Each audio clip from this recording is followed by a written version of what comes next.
নমস্কার, আমি সিঞ্জিনি। চলে আসলাম হোয়াটসঅ্যাপ সংক্রান্ত একটা নতুন আপডেট আপনাদেরকে জানাবো বলে। প্রতিনিয়ত কত শত মেসেজ আমরা হোয়াটসঅ্যাপের থ্রু একজন আরেকজনকে পাঠিয়ে থাকি।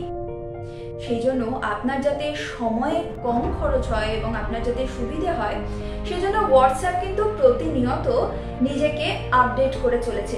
সেরকমই কিছু আপডেট আপনাদেরকে জানাবো, যেটা এখনো হোয়াটসঅ্যাপ ফিচারের মধ্যে আসেনি, কিন্তু আসার অপেক্ষায় রয়েছে। কি সেই আপডেট? হোয়াটসঅ্যাপে আসতে চলেছে দু রকমের আপডেট। একটা হচ্ছে হোয়াটসঅ্যাপ স্ট্যাটাস সংক্রান্ত একটা আপডেট, আর একটা হোয়াটসঅ্যাপ ফটো গ্যালারি সংক্রান্ত একটা আপডেট।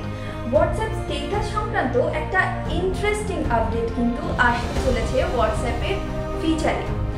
আপনি ইনস্টাগ্রাম, ফেসবুকে যেমন স্টোরিতে আপনার পছন্দের মানুষকে ট্যাগ করতে পারেন, এবার থেকে হোয়াটসঅ্যাপ স্ট্যাটাসেও কিন্তু আপনি আপনার প্রিয়জনকে ট্যাগ করতে পারবেন, আর সেই নোটিফিকেশন পৌঁছে যাবে আপনার প্রিয়জনের কাছে।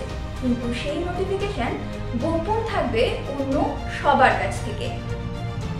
আর দ্বিতীয় যে ফিচারটা আসতে চলেছে সেটা হচ্ছে হোয়াটসঅ্যাপ ফটো গ্যালারিতে।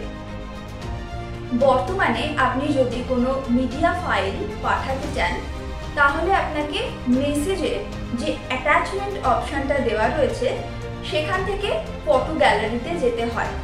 সেটা একটুখানি সময় সাপেক্ষ, কিন্তু নতুন যে আপডেটটা আসতে চলেছে সেখানে ওই অ্যাটাচমেন্ট অপশনটাই আপনি যদি প্রেস করে খানিকক্ষণ হোল্ড করে থাকেন, তাহলেই আপনার সামনে চলে আসবে গ্যালারি অপশন। তার ফলে আপনার সময়ও বাঁচলো খানিকটা, আর সুবিধাও হলো। এরকমই নানান রকম আপডেট জানতে, নানান রকম খবর জানতে, দুনিয়ার বিভিন্ন রকম ইন্টারেস্টিং তথ্য জানতে আপনাদের চোখ থাকুক ইন্দো বাংলা টাইমস বিজনেসের পর্দায়।